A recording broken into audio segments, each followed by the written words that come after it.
A gente começou falando de amor exigente, uma possibilidade para você cuidar da sua cabeça. Não é só para quem tem problema com dependência química, mas como eu costumo falar, é para qualidade de vida e resolve qualquer droga de comportamento, tá? Mas aí a gente sabe que tem mais, né? E se a gente está em janeiro e é o janeiro branco, fazendo aí o alerta, a prevenção ao cuidado com a saúde mental, a gente precisa pensar sério. E janeiro traz a sensação de recomeço, de novos planos, mudança de estilo de vida. É de fato um momento que inspira reflexões, metas, decisões importantes para o futuro. Só que é comum que essa transição, mesmo que a gente já esteja no meio de janeiro, venha acompanhada de melancolia ou de angústia e que as pessoas fiquem mais sensíveis. Sabia disso? E foi exatamente por esse motivo que surgiu a campanha Janeiro Branco e que nós, família Vida Melhor, abraçamos aqui essa causa. Então, para que a gente possa ficar mais fundo nessa pegada de saúde emocional, eu recebo a psicóloga Luana Couto, que vai nos ajudar a entender como é que a gente cuida da nossa cabeça. Seja bem-vinda. Mas está uma princesa com essa roupa, gente, olha que coisa mais linda. Obrigada, Olha, obrigada. Olha, seja feliz ano muito novo, bem-vinda. vovó nova. Ah, eu tô toda Não apaixonada de é? netinho novo, Que gostoso coisa demais. boa. Bom Muito bom. demais, né? Feliz ano novo pra você também. Pra Vamos você. sentar. Eu amei aquele chocolate que foi lá pra casa no Ai, final de ano, que que árvore, delícia, né? coisa mais linda, Não é? né? Tão gostoso. Muito obrigada. Agora, vamos lá para a gente pensar um pouquinho na nossa saúde mental, porque a turma realmente precisa de muita luz no fim do túnel. A gente foi para a rua, Sim, inclusive, para ouvir um pouquinho dessa sensação. Vamos conferir antes do nosso vamos sim. bate-papo? Vamos. Então, roda o VT. Boa tarde, Cláudia. Boa tarde, pessoal de casa. O tema da campanha Janeiro Branco deste ano é: o que fazer com a saúde mental agora e sempre? E eu estou nas ruas para saber se as pessoas conhecem essa campanha. Não, Nem faz ideia do que seja? não. Na verdade, não é muito divulgado, mas eu sei que está em evidência agora esse mês. Ela tem o intuito de falar sobre saúde mental. Você acha importante campanhas desse tipo? Claro, sempre muito importante, né? Sanidade mental é a base para você ter uma saúde plena, mente sã, corpo são, não é isso? A senhora acha importante esse tipo de campanha? Bueno, como nunca escuché, mas eu creio que a saúde mental é importante na vida para poder caminhar, né? Porque se você não tem saúde mental, não faz nada produtivo, nada positivo. Eu acho importantíssimo. É bom estar sempre trazendo para o público, né, que é menos esclarecido, o que é importante fazer para você estar cuidando da cabeça. Qual que é a receita para ter uma saúde mental boa? Eu creio que a receita é ter muito amor, muita alegria, muita paz. Se cair no chão, levantei, arregacei as mangas e continuei andando, porque a vida continua. Você recomenda que as pessoas procurem ajuda médica? Sempre, é importantíssimo. Não pode se automedicar, tem que procurar sempre uma ajuda médica, uma terapia, uma ajuda de um orientador profissional e fazer de tudo para que você tenha um bem-estar. A minha irmã que foi a pessoa que sempre me falou, se todo mundo soubesse como é bom ter um psiquiatra, um psicólogo, né, todo mundo teria. Né? Então é isso, é deixar a importância assim de se cuidar e se tratar, porque a cabeça é a coisa mais importante que a gente tem. Agora, minha vontade era de ir para a rua para perguntar para as pessoas: você tem uma psicóloga? Você tem um psiquiatra? Porque é impressionante como as pessoas ainda têm preconceito, Exato, exato. né? É o preconceito, é o estigma e é aquela questão, né, gente, assim, vieses, sabe? A gente tem agora, acho que o primeiro ponto que eu gostaria de provocar aqui, o que você pensa quando alguém fala assim, eu vou ao meu psiquiatra? No trabalho, né? Nos Pega aí um meios. microfone de mão, deixa eu fazer aqui vou fazer aqui no improviso, porque era essa a pergunta que eu queria respostas. Eu quero saber, vamos lá. Você, Fabi, já está com o microfone na mão, vamos começar com você. Vira a câmera para ela, Carlinhos, por favor. Quando alguém falar assim, eu estou indo no meu psiquiatra, ou eu estou indo a um psiquiatra, o que você pensa? Seja muito sincera.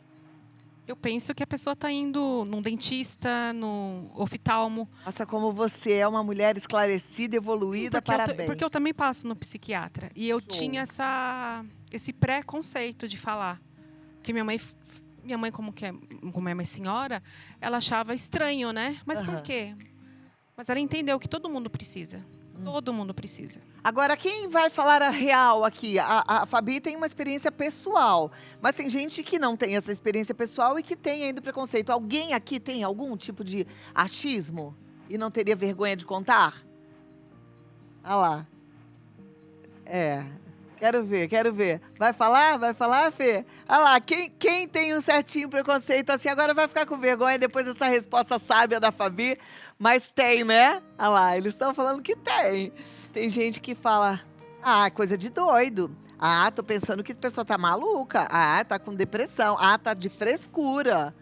E aí Não tem é? um ponto que Olha lá. eu acho que vale a pena todos nós refletirmos, que assim, essas dores emocionais, a história de vida, sejam com traumas ou não de infância, todo mundo tem uma dorzinha. Todo mundo tem um gatilho. E por que, por exemplo, final de ano e começo de ano é tão delicado? Porque o final de ano, por exemplo, com as festas, traz muito aquele gatilho de família. Então as pessoas se questionam facilmente assim, será que eu tenho família, não tenho?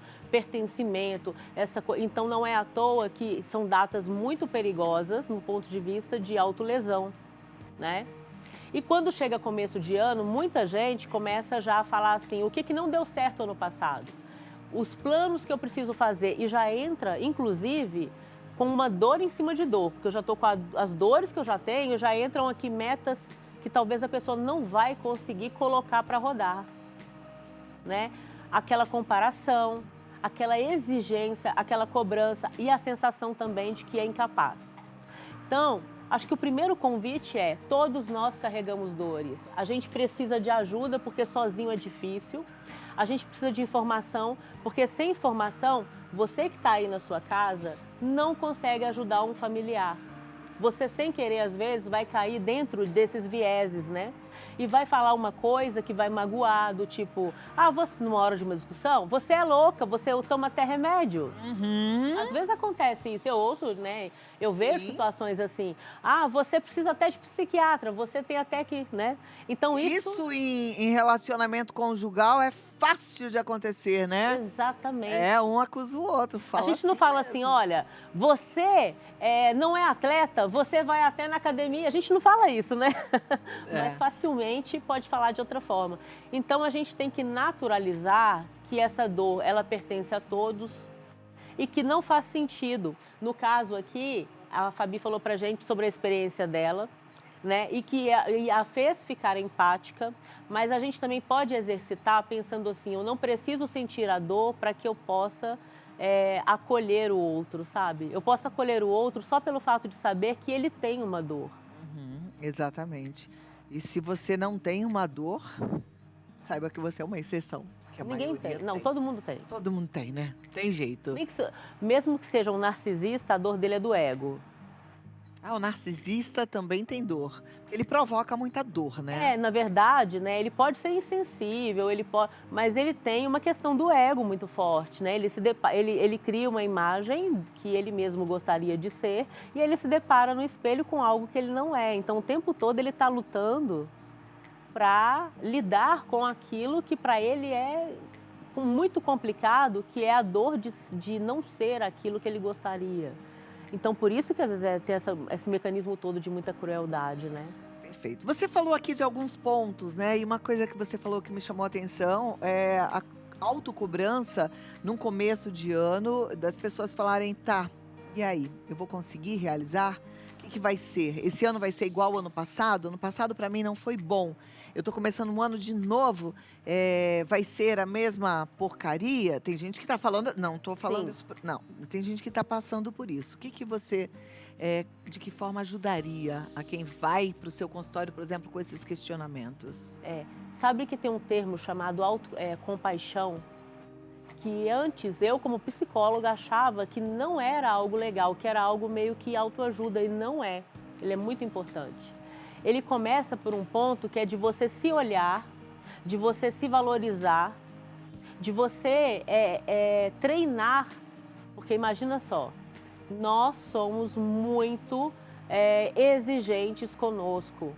Quando a gente se olha no espelho, a gente às vezes, alguém falou assim, você está muito bonita, te elogia, a gente se olha no espelho e se a gente não parar para criticar essa crítica, a gente se critica, a gente não aceita o elogio, a gente se trata mal muitas vezes.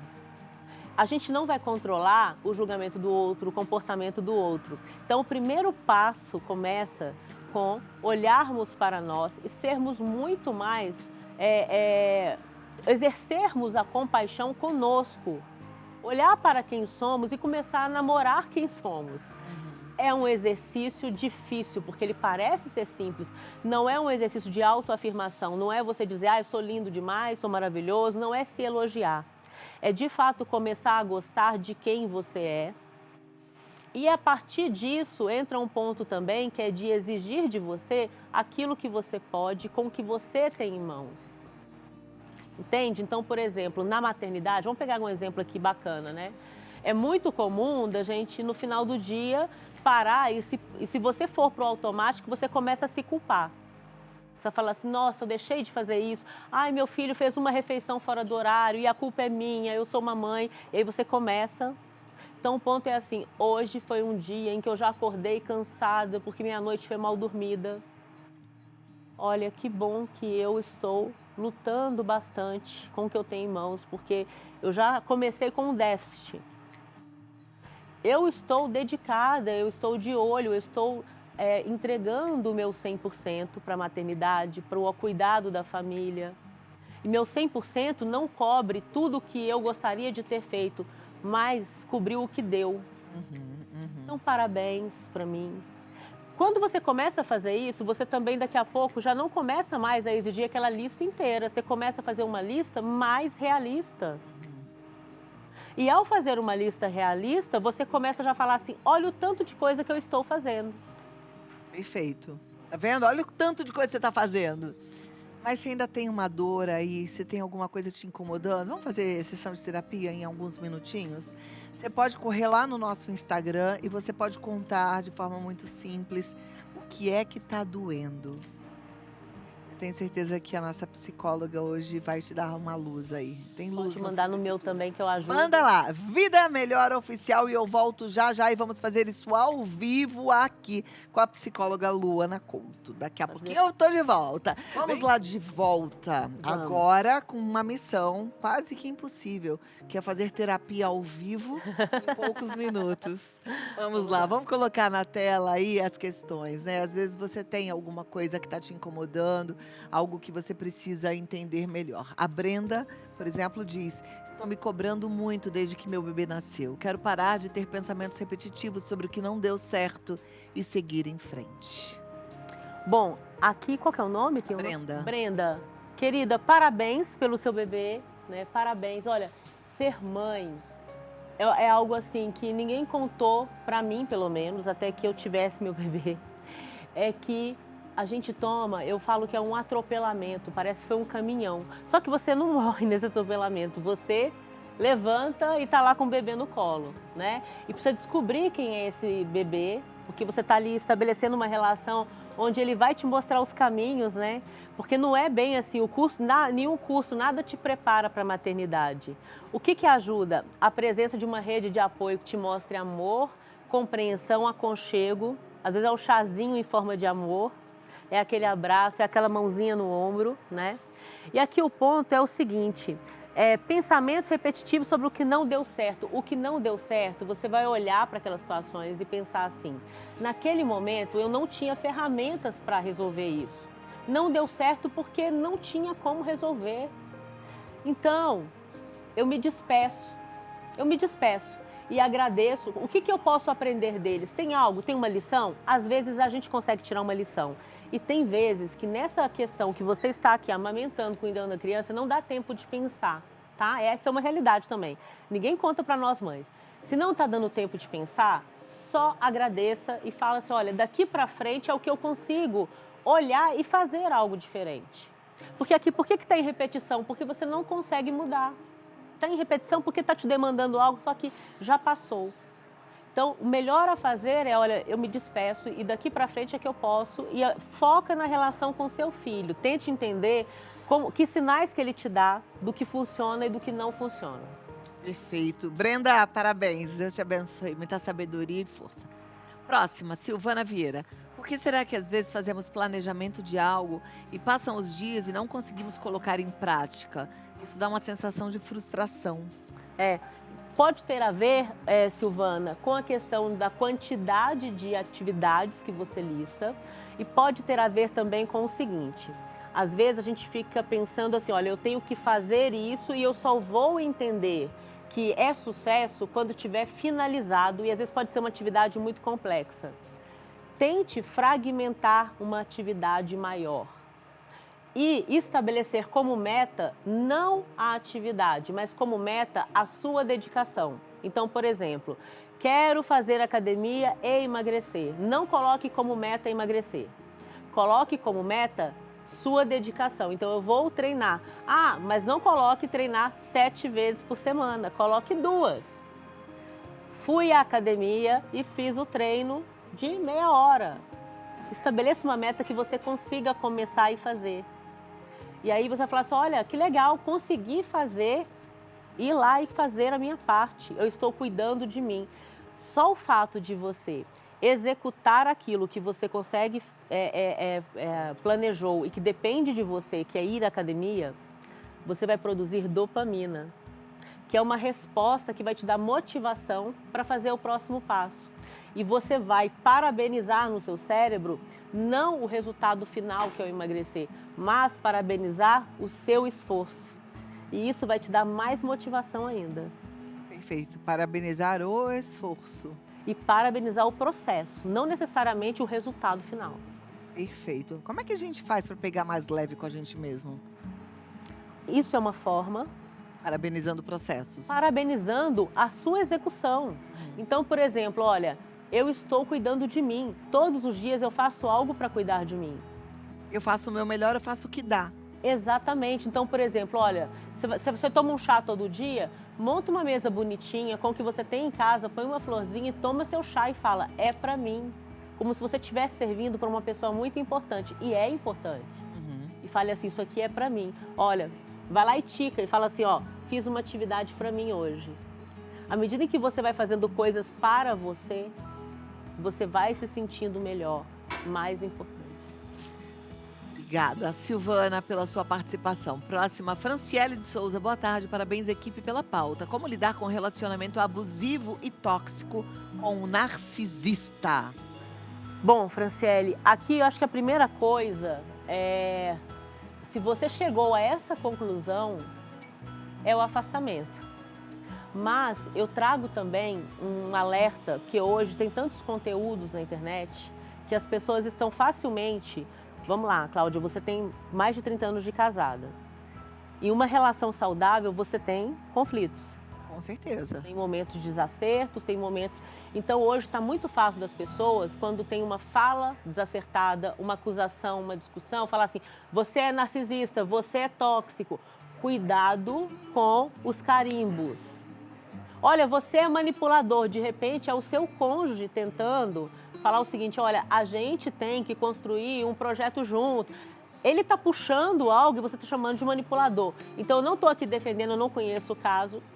O fato é que, cuidado com o que a gente vai ouvindo de maneira fragmentada, porque pode virar carimbo. Mas se você tem uma plena certeza que você está numa relação tóxica e abusiva com uma pessoa narcisista, a melhor forma que você tem de lidar com isso é se afastar, porque quando é esse cenário aqui, o narcisista, por exemplo, muitas vezes ele se alimenta da sua dor. Não tem projeto. Avalia, tem projeto a 2? Você tem condições de se posicionar?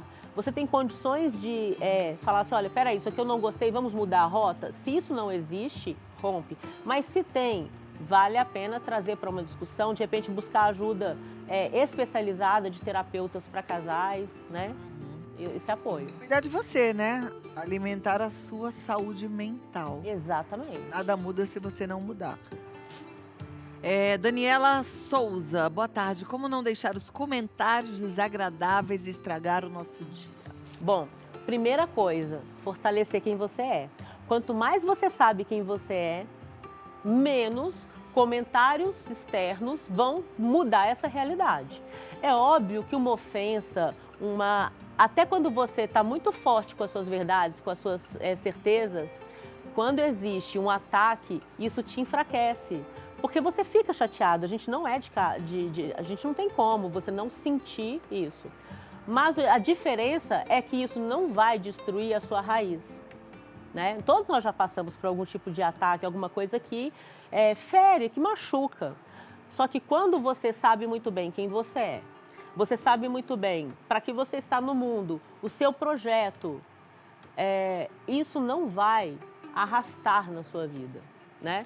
E como que a gente faz na prática, né? Uma vez que você está cada vez mais fortalecendo a sua visão, você sabe dos seus projetos, você tem convicções e não é que você está fechado a feedback. Você pode ouvir algo e de repente falar, olha, isso aqui faz sentido, eu vou mudar. Mas é uma reflexão sua, não quer dizer que é porque alguém está apontando o dedo. E a partir do momento que você já tem isso muito estabelecido, você começa então a filtrar que tipo de relações você alimenta, que tipo de relações você descarta e que lugares você passa a não frequentar, que portas você fecha. Isso é super importante. Gente, quanto mais a gente melhora esse autoconhecimento e esse refinamento, o que vai acontecendo? Muitas vezes seu ciclo vai diminuindo. Olha, a Isabel Vieira pergunta como exercer o perdão se ainda está magoado, liberar sem sofrer o desgaste das lembranças. Bom, aqui vou tirar o meu chapéu só de psicóloga, né? E como uma católica, né? Uma cristã católica, eu acredito que o perdão, ele é uma decisão, né? Quando você fala assim, olha, isso que me fizeram é uma coisa ruim, mas eu não vou deixar que me envenene. Porque o perdão, ele não é para o outro necessariamente, no sentido de que você vai ter a mesma convivência, mas é para que aquilo ali não mais fique corroendo o seu coração. É um fato de liberar aquela situação para que isso não te gere mais mágoas, para que você não fique mais reverberando essa situação, né? Ela é praticamente uma doação do seu coração e a fé ajuda muito, né? Outro ponto também é você focar em tudo aquilo que tem a ver com o que transborda dentro de você, o que tem bom de dentro de você. Você não vai transbordar nada diferente disso. Você, inclusive, é uma pessoa que vai entregar gentileza, vai entregar tudo de bom. E quando você não perdoa, você vai ficar, talvez, mandando ressentimento ou coisa parecida. Então, um ponto muito importante. Busque ajuda terapêutica. Se você tem fé, busque ajuda também nesse aspecto. Isso pode te ajudar e no seu tempo. Perfeito. Olha, você falou de fé, né? Jesus ensina a gente a perdoar 70 vezes 7. 7 é um número simbólico, é um número representativo que eu entendo que a gente precisa perdoar todas as vezes que a mágoa vier no nosso pensamento. Toda vez que você pensar, não fica caraminholando, remoendo. Você fala...